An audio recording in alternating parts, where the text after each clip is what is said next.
Ever felt overwhelmed by the constant notifications on your phone? You're not the only one. I know I'm overwhelmed. Now I even have this silly watch that brings the notifications right to my wrist. And as much as I love being constantly connected to the world outside of this room, it's pretty distracting from the world inside the room I'm in, the people I'm physically with, even those thoughts inside my head. I'm joined now by John Edmonson. He's a licensed professional counselor supervisor, and he's a stress reduction expert with Marula Medical out of Dallas. John, thanks so much for joining us.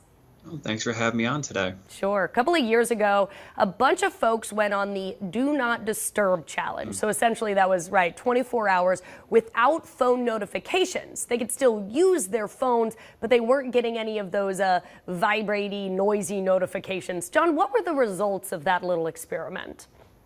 Well, first of all, they initially asked them to do it for a week, which none of them were actually willing to do. No. So they dropped it down to 24 hours. And what they noticed is that in spite of feeling some of that initial stress of I'm not in contact with my boss, or people are going to think I'm moving slower and then I'm responding to them, they felt much more relaxed and calm after they had their notifications off, because they were more able to center and be focused during their jobs. Sure, they weren't constantly hearing that little noise go off.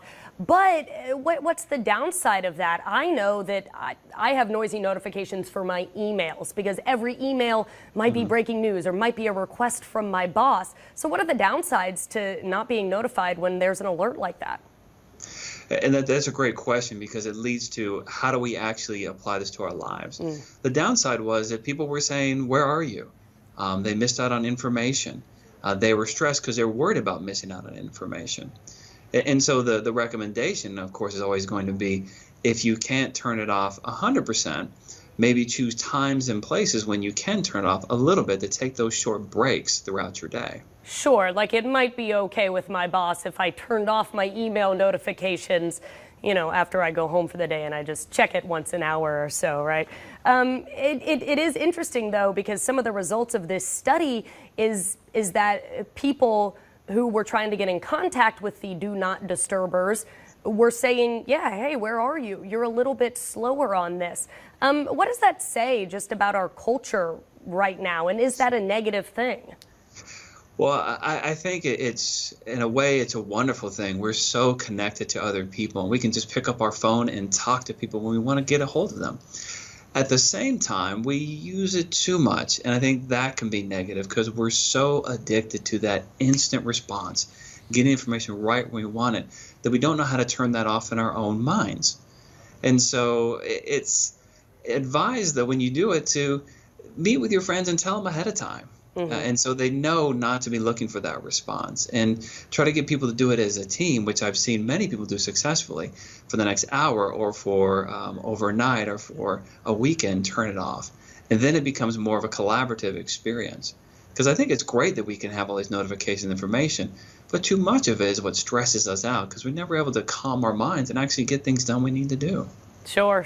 Whether you're at work or whether you're out with friends. One of my favorite things is I have a group of friends. We'll go out to dinner and we all put our phones in the middle of the table, and the first one to touch their phone has to pay for drinks. And it's a way to make it collaborative and fun and really spark that conversation between you. Another thing about this study is they went back a couple years later, so just recently, to these participants who did the Do Not Disturb challenge, 2 years ago. What did they find with these participants 2 years later?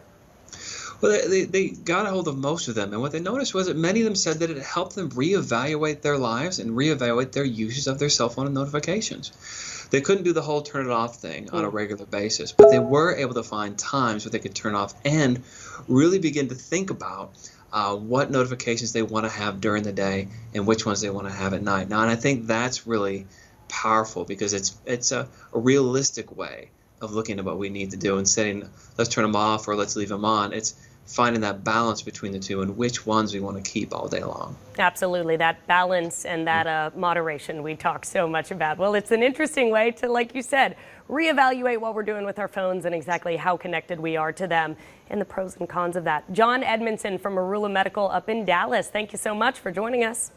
Thanks for having me. Stick around. First News at 4 is right back.